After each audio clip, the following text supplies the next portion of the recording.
Всем здорово, народ! И вот на дворе уже 11 ноября, и на данный момент на самом-то деле достаточно неплохое количество различных фишек появилось на Наздоре. Среди них, естественно, есть как и достаточно мелкие, но приятные, так и, соответственно, фишечки покрупнее. Поэтому сегодня я вам расскажу про такие вот прикольные моментики, плюс расскажу, почему именно сейчас достаточно приятное время, чтобы стартануть на Наздоре, чтобы попробовать, если, допустим, никогда еще не тестили. Поэтому всем приятного просмотра, погнали смотреть видос! Начнем с достаточно прикольной штучки, которая, вот, кстати, всегда у меня вызывала вопросы, когда вот я играл на Личе. Прокачка профессий, которая сопровождается получением опыта. Потому что даже уже, по-моему, во времена катаклизма, но здесь я могу ошибаться, но вроде бы уже там появилась, соответственно, награда в виде опыта за любой сбор ресурсов по типу вот травы, руды. Собрал, соответственно, я не знаю, медную жилку, получил просто банально опыт на персонажа. И вот для меня это как бы всегда было базисом, поскольку я играл в более новых аддонах, большую часть своего времени игрового. А когда я пришел на Лича, собираю траву, руду, а понимаю, что опыт мне вообще не сыпет, и я, конечно, был немножечко во фрустрации, да, пребывал в этот момент. Ну и, соответственно, на Наздоре ввели ту самую систему получения опыта для практически всех профессий, насколько я понимаю. Но при этом она затрагивает не только собирательные профессии, но также и крафтовые. То есть вот если мы зайдем на сайт, здесь, в принципе, все расписано. Для всех интересующихся здесь даже вот формулу какую-то вывели, но это вот если вы прям любите покопаться, да, прям конкретно понять, что и как работает, по сути, здесь информации достаточно. Лично для меня здесь самое главное то, что именно во время прокачки своего персонажа вы также можете качать профессии не только, чтобы а-ля сопутствовать локациям, ну, что условно, знаешь, там в стартовой локации вы собираете медную руду, прокачали навык горного дела там на 50 единиц, пошли в следующую локу, прокачали там навык горного дела. И вот так вот а-ля параллельно качаете перса и навык в прокачке профессии. Сейчас же вы еще и доп. Опыт будете за всю эту суету получать, что не может не радовать, соответственно. Теперь каждый удар молота, каждый собранный цветок и каждый пойманный лосось приближает вас к следующему уровню. Ну, в общем, прикольную суету добавили. Еще также приятно, что расширили системы, можно крафтить, получая опыт дополнительно. Нормально, да, весело, прикольно. Здесь как бы ставлю лайк. Идем дальше.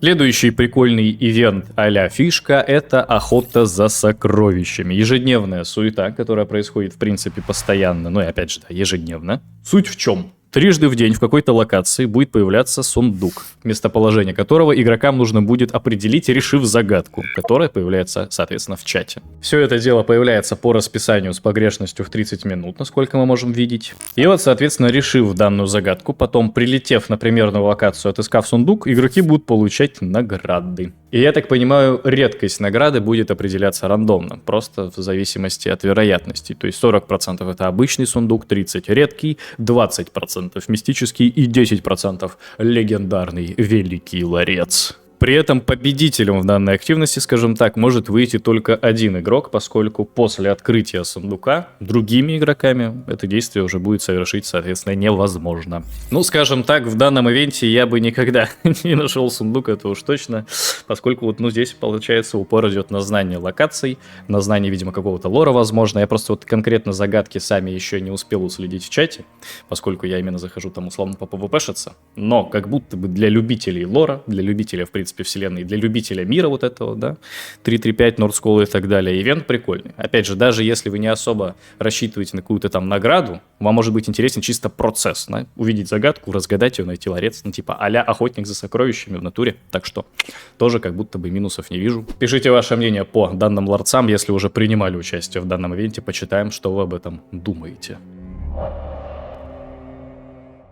Быстренько вам рассказываю, что у меня есть свой телеграм-канал, в котором из полезного и последнего я закрепил пост по аддонам. Там, во-первых, зипник со всеми моими аддонами, и также ссылки на видосы, где я про них рассказываю. Также у меня есть Бусти, где скопилось уже больше 60 видосов. Там весь мой дополнительный контент по типу гайдов на различные классы и спеки, гайды по настройкам интерфейса и аддонов в том числе. А также присутствует личный чат, в котором вы можете мне написать, и я отвечу на все ваши вопросы. В общем, если планировали поддержать мой канал копеечкой и получить за это доп-контент, то перелетайте на мой Бусти, знакомьтесь там с ним и подписывайтесь. Все, погнали дальше. Теперь переходим к рыбкам покрупнее. Соответственно, механика мировых боссов. Допустим, на Тыквовин уже было реализовано так, что появлялся новый, в принципе, кастомный мировой босс в определенной локации, и эта фишечка народу прям солидно так зашла. Постоянно можно было увидеть толпы людей, которые фармят этого всадника без головы бедного. И награды прикольные. Как будто бы, в принципе, идея с мировыми боссами это супер прикольно, поскольку идет, опять же, вот этот социальный фактор, который так всем нравится в рамках данной игры. игры. Можно, конечно, было собирать отдельные пачки рейды, чтобы было поэффективнее вот это вот все, да, процесс убийства. Но, кстати, всадника без головы приходилось убивать даже в 1,5-2 рейда, поскольку вот одной пачки не хватало, слишком уж он был силен. При этом вы могли просто прибежать на точку, соответственно, не находя себе предварительно рейд какой-то, и даже просто вообще не вступая ни в какую группу, один раз тыкнуть босса и постоять в АФК, что, конечно, тоже сулило некоторые проблемы. Но, скажем так, учитывая даже достаточно высокий процент АФКшеров, с боссом все равно справлялись достаточно свободно, если было людей, в принципе, много. И да, как будто бы были некоторые минусы у данного босса, ну, допустим, расположение, да. Орде и, в принципе, игрокам за Орду гораздо проще было добираться до данного босса. За Альянс приходилось попотеть, ну, как минимум, потратить просто время, чтобы пробежать полконтинента. Как будто бы изначально можно было бы поставить какой-то портал из Штормграда, который вел бы, соответственно, в ту локацию. Еще вроде как был момент, здесь могу ошибаться, что как только добавили данного босса, не выключали PvP-режим для разных фракций прямо в самой локации, где он находился. Лично, когда я приходил на этого босса уже через один день, ну или там через полдня, PvP в рамках локации было выключено, но вроде бы я где-то видел сообщения от игроков, то ли на форуме, то ли в чате в игре, что а-ля вот как босса-то убить. Мы за Альянс пришли, а нас там просто ордынцы переехали, потому что их в 3 раза больше условно. Но это все, как вы понимаете, погрешности, которые можно достаточно минорно и быстро исправить. Но вот именно 90%, скажем так, эмоций от босса, они положительные. Еще достаточно весело бывает, когда вот эти 2 пачки собрались, босса убили, и потом, допустим, все бегут обратно в Оргриммар, условно, если мы говорим про Орду, сдавать квестиксон. И ты прямо видишь, как колонна из 25, там, 30, 40 человек бежит, и вы вместе так вот бежите коняшками дружным строем, просто чтобы добежать до тролля, который возле торговой лавки стоит, и сдаете ему квест. И вот эта вся толпа движущаяся добавляет флекса, скажем так. Но на всаднике без головы дело не остановилось, теперь появился второй мировой босс. Поскольку именно всадник был привязан к ивенту Тыквовин, а это типа Хэллоуин, в общем, это все временное явление, он как бы сейчас уже пропал, он сейчас недоступен, ну потому что все, ивент закончился. А новый мировой босс, он же Ордос, огненный бог Яунголов, вот этот уже бычара просто будет нас ждать на вневременном острове, соответственно, и его, я так понимаю, можно будет убивать вообще очень долгое еще время. Находится, соответственно, бычара в святилище Ордоса на верхней площадке крепости.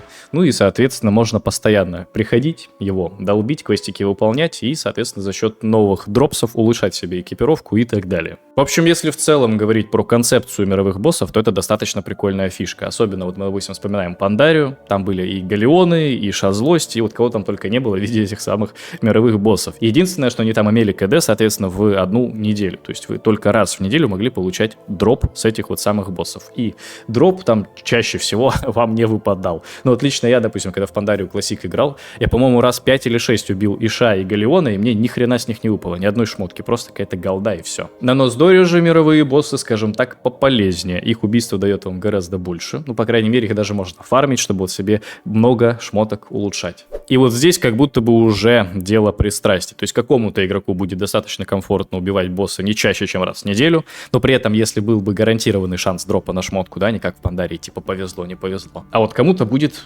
важно прям подспамить этих мировых боссов, чтобы хотя бы раз в день гарантированно шмотку убивать, так вот фармить.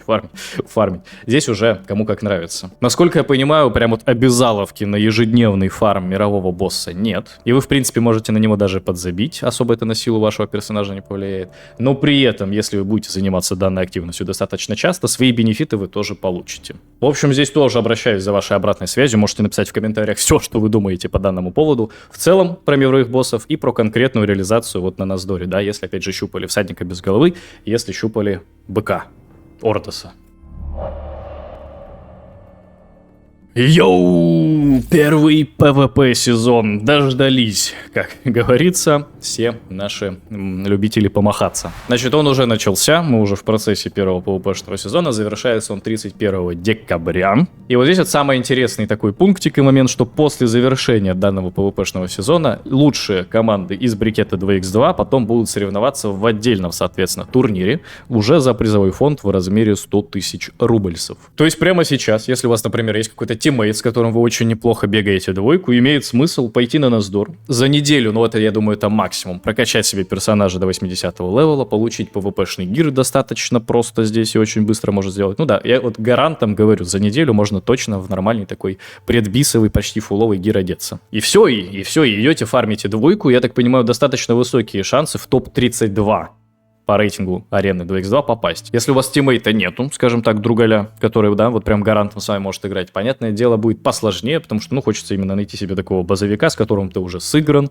с которым ты уже знаешь, там, как примерно у вас геймплей строится, но в любом случае, как бы это всегда было, можно найти себе тиммейта в какой-нибудь PvP-шной гильдии и так далее. Кстати, в рамках PvP-шного сезона также еще для арены Solo Queue, ну, которая рандомные тиммейты, рандомные противники, также предусмотрены награды. И самый главный момент, который касается именно Солоки, это скорость реги, поскольку режим специфический, здесь это основной вообще такой пункт играбельности, скажем так, поскольку если реги не будет, ну и, соответственно, матчи вы тоже найти не сможете. В двойке, естественно, с этим дела куда проще обстоят. Так вот, в Солоке в дневное время, когда онлайн не максимальный, могут быть действительно проблемы с поиском игр.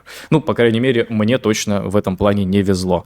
Основная проблема всегда Солоки — это то, что мало хилов в поиске. У вас может быть там 7 дамагеров, допустим, и только один лекарь. И пока вот этот второй лекарь найдется, а это минимальное, в принципе, и достаточное вот значение, чтобы катка в принципе началась, нужен один лекарь в одну команду и один лекарь во вторую.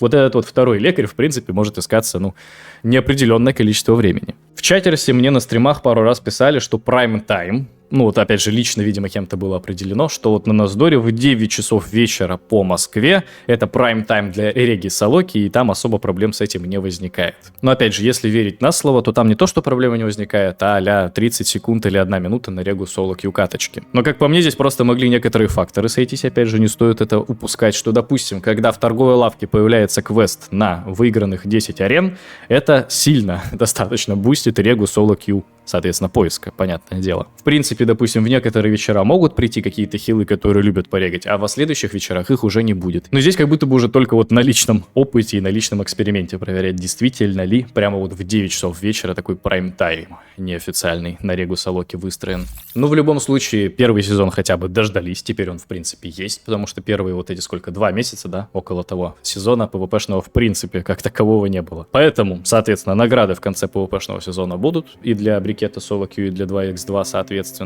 Поскорее бы дождаться еще в этом плане боевого пропуска, опять же, тоже PvP-шного и PvE-шного. Это будет еще один дополнительный стимул, в принципе, постоянно там регой заниматься. Это будет прикольно, я думаю. Но вот я лично пару стримов проводил по PvP, когда мы нон-стоп регали Солоки, вот в то время, когда еще онлайн был где-то 1500-2000, даже не максимальный, там около 3К, да, в рамках 2000 онлайна прям очень хорошо рега Солоки была. Опять же, да, я помню, в те дни был квест на 10 выигранных или 10 сыгранных каток рейтинговых в арены. Но в любом случае, учитывая, что вот у нас там рега буквально там занимала от 30 секунд до максимум вот 1,5 минут, прям можно было реально весь стрим нон-стоп регать Солоки, это было весело, это было приятно. Вот за Фрост ДК мы там суету наводили. Так что верим, народ, что PvP, соответственно, тоже потихоньку начнет расцветать на сервачке. Остается только немножко подождать, и там посмотрим. Кстати, народ, пока записывал данный видеоролик, прилетел пост от разработчиков, что, соответственно, день скидок на Насдоре. Можно быстрый старт приобрести, всякие трансмоги маунты со скидками. И, соответственно, дополнительный пунктик у нас идет, народ, на то, чтобы прямо сейчас ворваться на сервачок, попробовать и так далее. Я бы не сказал, что здесь прям обязательно какие-то быстрые старты покупать, учитывая, что вы можете и так достаточно быстро и приодеться, и прокачать персонажа и так далее. Учитывая, там, если вы, допустим, по рефералке у кого-то регались, можете промокоды уводить, у вас будут и маунты, и сумка будет дополнительные, фласки на опыт. Ну, хз, короче. Тут вот промокодами прям очень неплохо. Так, в принципе, бустится прокачка перса. Гораздо удобнее становится и быстрее, соответственно. Ну и, кстати, да, не забывайте, что если вы по моей ревке регались, то там промокод ЖКОМ на получение дополнительных плюшечек. Кстати, дополнительная информация вам расскажу, что до конца ноября должен выйти новый рейд. Я так понял, он будет на 10 игроков. Немножко ограничен в плане боссов, там будет не все то, что планируется, в принципе, сделать. А уже в следующих месяцах, в следующих патчах его потом немножечко расширят, а может и не немножечко, сделают 100% всех боссов ведут, он будет на 25 игроков в том числе. Ну, в общем, да, вот такая вот поэтапная у нас еще тоже будет прогрессия в рамках нового рейда. Вот такой вот видос, народ, в целом. Пишите ваше мнение по данному поводу, что считаете прикольным, что не прикольным, какие фишки вам нравятся, какие, допустим, фишки вы вообще считаете best of the best, а какие не очень вам заходят. Про это, естественно, все тоже будем читать, будем во всем разбираться. Как по мне, в принципе, прикольно, что различные фишки привносятся и так далее, но вот по типу опыта с профессией. Ну, кто будет против данной суеты? Мне кажется, не особо, а у этого есть противники. Мировые боссы? Прикольно. То, что, в принципе, на такого а-ля Лича на базе с Лич Кинга, да, добавляют свой кастом, немножко измененные тирсеты и так далее. Ну, в принципе, я уже, да, сейчас так расширяю тоже. Прикольно, соответственно. Как будто бы такой подход достаточно интересный. На этом видос завершаю, народ. Всем удачи, всем прогрессии в PvP, в PvE. Всем на сегодня пока.